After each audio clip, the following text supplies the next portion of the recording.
Yeah, Good Kevin. morning, Tucson. Welcome to Mineral City TV. I'm your host, Raymond Hall.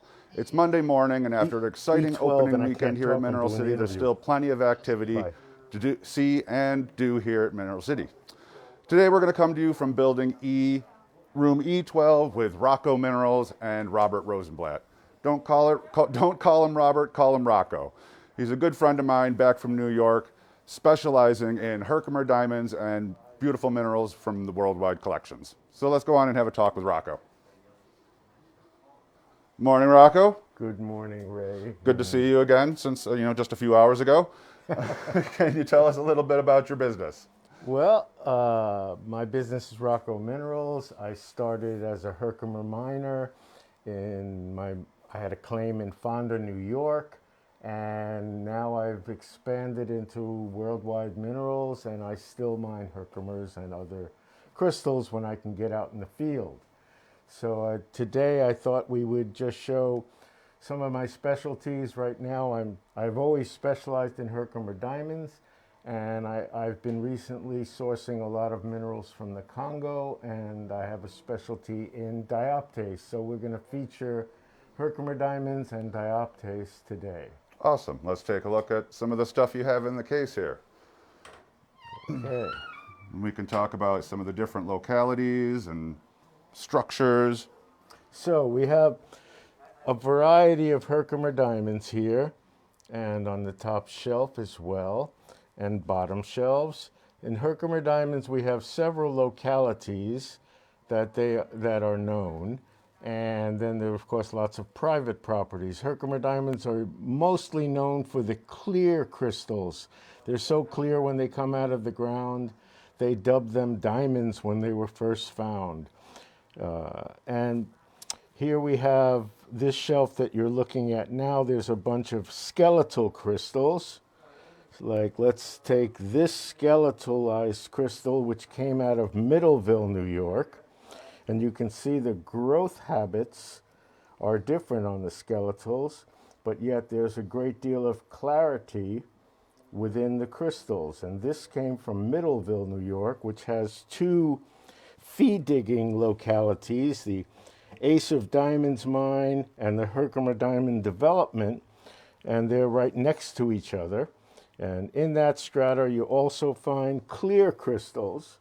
This happens to be an extremely large, clear Herkimer diamond with very good form, where it's undamaged and not cloudy. To find them this large is quite rare. I've been digging Herkimer for 20 years and haven't found one that large and clear yet, so.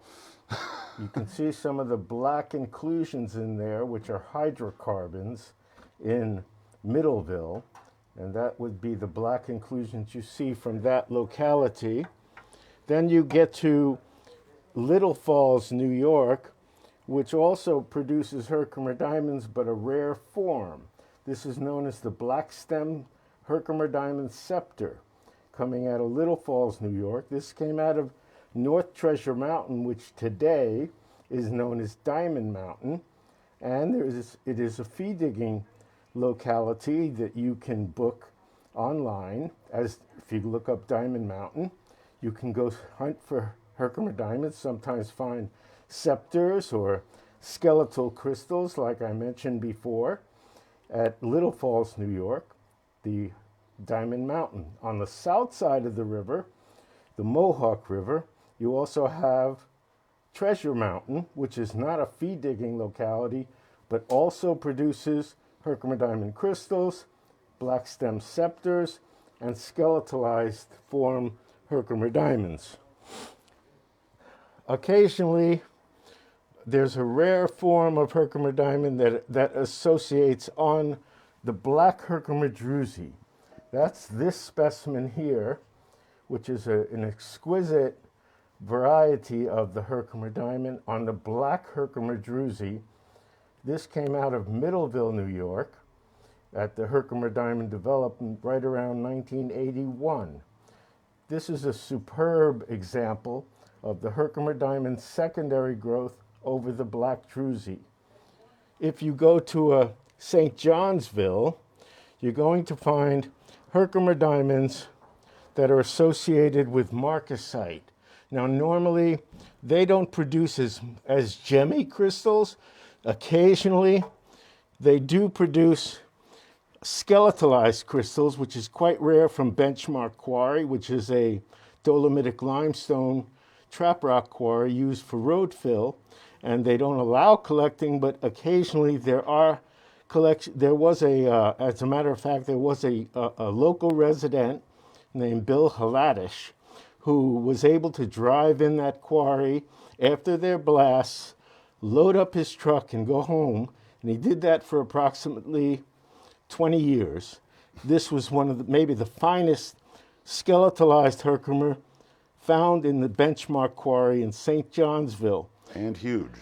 And huge. It's a huge crystal. This, on the other hand, is one of a kind, as far as I know, where you have a lovely Herkimer diamond perched on marcasite balls, and also came from the Benchmark Quarry.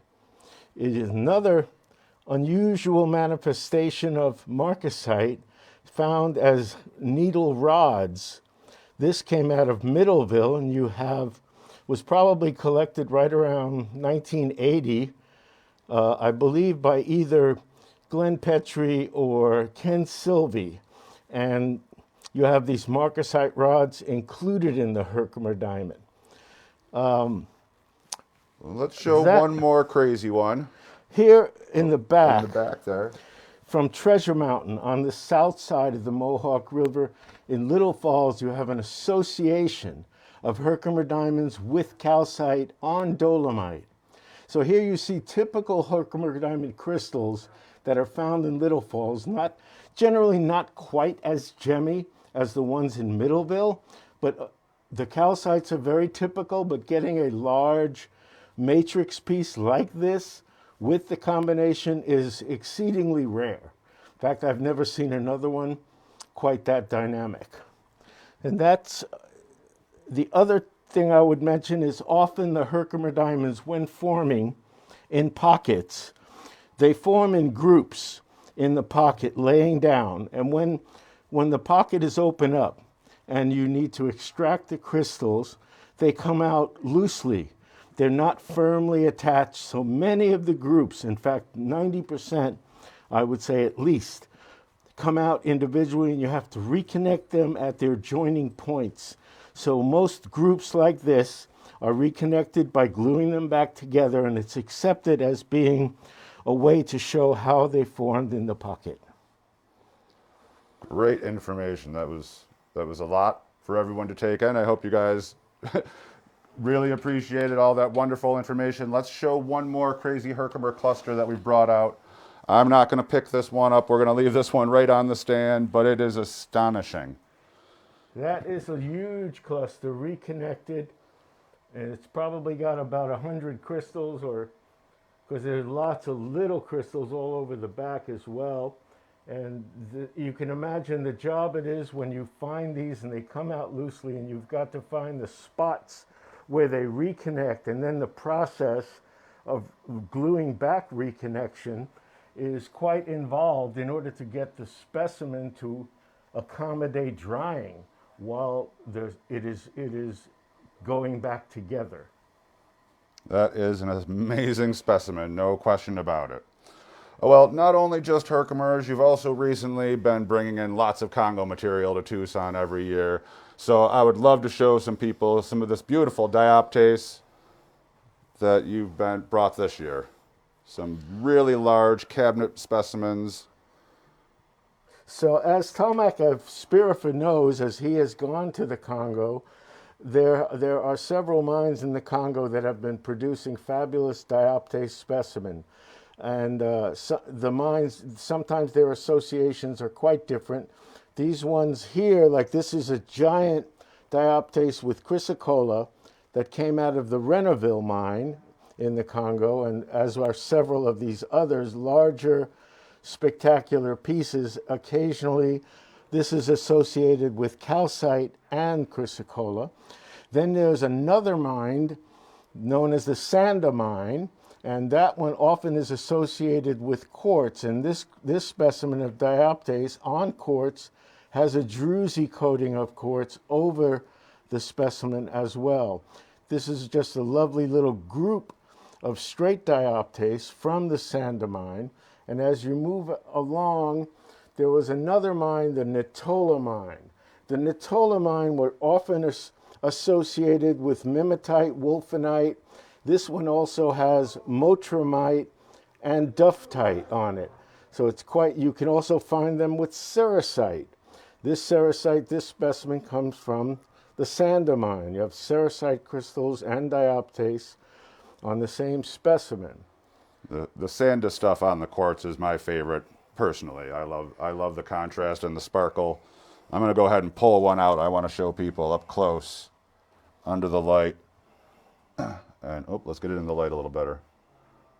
And you can see obviously the quartz underneath and the beautiful dioptase over that. We've got some chrysocolla in there and also these plancheite balls. And I was actually just informed that plancheite, this is the type locality for plancheite. So we learn something new every day here on Mineral City TV. But yeah, look at that sparkle. Just beautiful. Sparkle, sparkle. Sparkle, sparkle. Have a toast for Ray. One more here, it's kind of unusual, is this dioptase, which I call epimorphic dioptase. Hopefully that's correct, but you can see the odd shape of this specimen. And if you turn it around, you see the back of it where it formed after, in a cavity after other minerals dissolved away and left the shape of the cavity. So this epimorphic form also then produced these nice dioptase crystals in these vugs. Quite an unusual habit, and I believe out of the Renneville mine in the Congo. Beautiful collection. Loving all this new dioptase coming out of the Congo. Rocco, thank you so much, Raymond, for joining us. Have a great day. You have a great day as well. You're looking for folks. Herkimers? Rocco's the man to come see. We'll be back again at 1 p.m. Mountain Time today to introduce you to another dealer here at Mineral City. Thanks, everyone. See you soon.